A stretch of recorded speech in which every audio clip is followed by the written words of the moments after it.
Situación COVID acá en San Rafael, se hablaba de que ya no habían camas en terapia intensiva y hemos venido a dialogar con el director del hospital, con el doctor José Muñoz, que nos va a explicar, bueno, realmente cuál es la situación por la que estamos atravesando, doctor.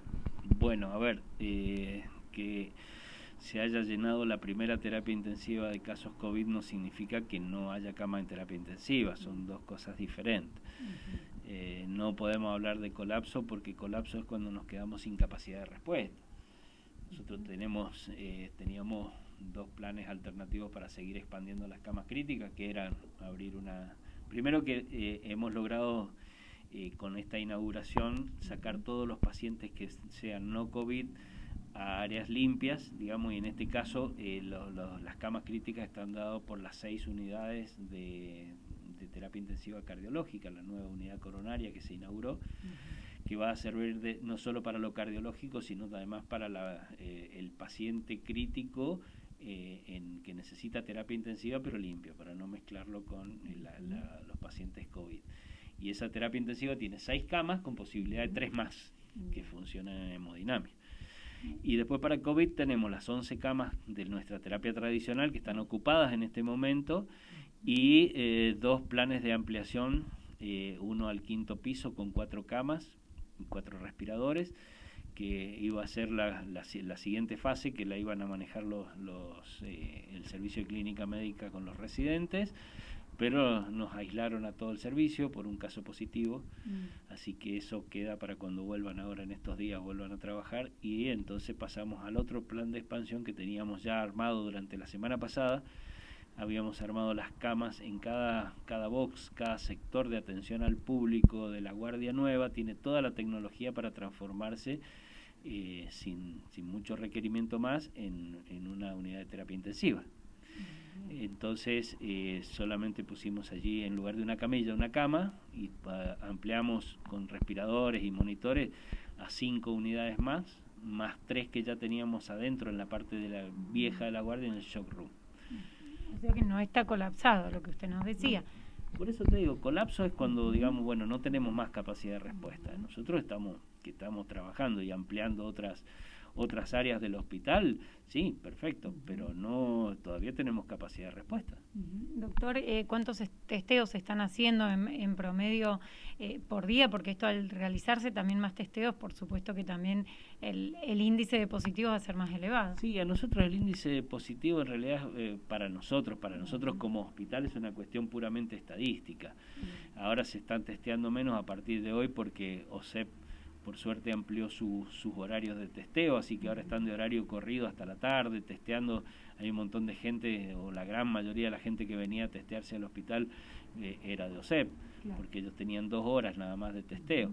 Bueno, eso nos va a descomprimir en cuanto al testeo, pero ya te digo, esto es una cuestión puramente estadística de cuántos positivos tenemos, y a nosotros lo que nos impacta es ver estadísticamente cuánto de esa cantidad de positivos nos impacta en la internación, pero como yo sigo sosteniendo que los testeos son muy aleatorios, no todo el mundo se testea, vos tenés que considerar que se les dice a los pacientes positivos que se aísle con sus convivientes, pero no se aísla a los convivientes, no se testea a los convivientes a menos que tengan síntomas, pero se los considera positivos por un criterio clínico epidemiológico. Entonces, bueno, todos esos subdatos, digamos, que los pasa, esta gente lo pasa, cada paciente es interrogado por epidemiología y lo pasa, eso queda en el registro, pero a nosotros en la influencia la desconocemos, qué porcentaje de eso nos va a impactar.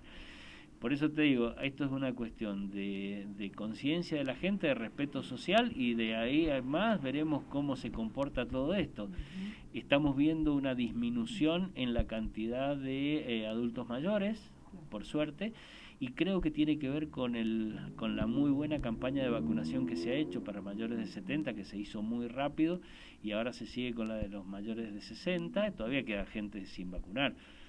Pero estamos viendo menos gente, pero estamos viendo también mayor cantidad de positivos con cuadros serios en pacientes jóvenes a partir de los 40 años. Doctor, y no se puede hacer futurología, pero bueno, a lo próximo, a lo inmediato, los fríos, las enfermedades típicas de los inviernos, ¿esto podrían complicar aún más la situación? Mirá, todo tiende a complicar la situación, todo. Porque acordate que además tenemos nuestro personal que está expuesto, que también se puede contagiar. Generalmente nuestro personal, por suerte, no tenemos un índice de positividad muy grande trabajando, sino que se contagian por la parte familiar o la parte social. Y el positivo en realidad a nosotros nos impacta poco como tal. El que nos impacta es todos los contactos estrechos que nos tenemos que aislar laboralmente, porque viene alguien con síntomas, por pocos que parezcan, y trabaja un día y al otro día tenemos el servicio de clínica médica aislado como lo tuvimos lamentablemente que aislar la semana pasada. Doctor, y se habló, ¿no?, desde el principio del año pasado, cuando surgió todo esto, el tema de los terapistas, ¿no?, que hay poco, no se ha podido, suponemos, entrenar o profesionalizar a personal hoy por hoy. ¿Cómo están? Mira, a nosotros el tema de los médicos somos los mismos para atender el áreas críticas en todos lados. No necesitas tener el título de medicina intensiva para ocuparte de un área crítica. Eso sería una utopía, en ningún lado sucede así. Sucede que hay gente que estamos más vinculados a la actividad en áreas críticas que otros. Y bueno, redistribuimos los lugares y hay gente, toda nuestra gente de la guardia está capacitada para intubar un paciente cuando llega, lo mismo que la gente de las residencias o los cirujanos o los clínicos que ya tienen su especialidad hecha. Nosotros lo que más nos preocupa de todo esto es la cantidad de enfermeros que vamos necesitando, que cada vez necesitamos ampliar más. Para nosotros es la base fundamental de toda la medicina. Y adiestrar un enfermero en el manejo de respiradores no es de un día para el otro. Y bueno, ahí es donde tenemos el recurso crítico de que hay gente que estamos reclutando, pero ya estamos viendo gente que está saliendo de la facultad. Entonces tenemos que esperar a que tengan matrícula y ponerlos en lugares, llámese, no críticos, para que vayan aprendiendo. Pero bueno, esto es lo que se ha contratado, ¿no?, personal tanto profesional médico como enfermeros. ¿En qué porcentaje podría decir? Nosotros ahora tenemos, como cambio desde la época de pandemia pasada, nosotros ahora incorporamos, por ejemplo, 14 kinesiólogos y tenemos de ninguno a tener 2 kinesiólogos de guardia las 24 horas. El kinesiólogo es fundamental en esta enfermedad, pero fundamental en esta enfermedad, en área crítica y en camas comunes. Es fundamental el trabajo del kinesiólogo y están trabajando, pero las 24 horas de destajo de estos muchachos. Se ha contratado personal de enfermería, ya te digo, como hay. Y bueno, y los médicos no, porque médicos lo que hacemos es ofrecerle trabajar más horas a los médicos que ya tenemos, y han aparecido algunos, pero médicos no es que abrir o mover una piedra y sale uno. Está complicado para conseguir gente, ¿sí? Doctor, sí, por supuesto. ¿Y ha notado que estamos tomando conciencia de la gravedad que está implicando al menos estas etapas, o sigue habiendo un relajamiento social? No, yo creo que no se tomó conciencia. No. Toman conciencia recién cuando tienen un caso en la familia, o propio o de algún familiar muy cercano. Y entonces pasa de la indiferencia o el qué me importa o le tocaba a otro a la desesperación. Pero lo vemos todos los días y una cantidad de números importantes, te digo.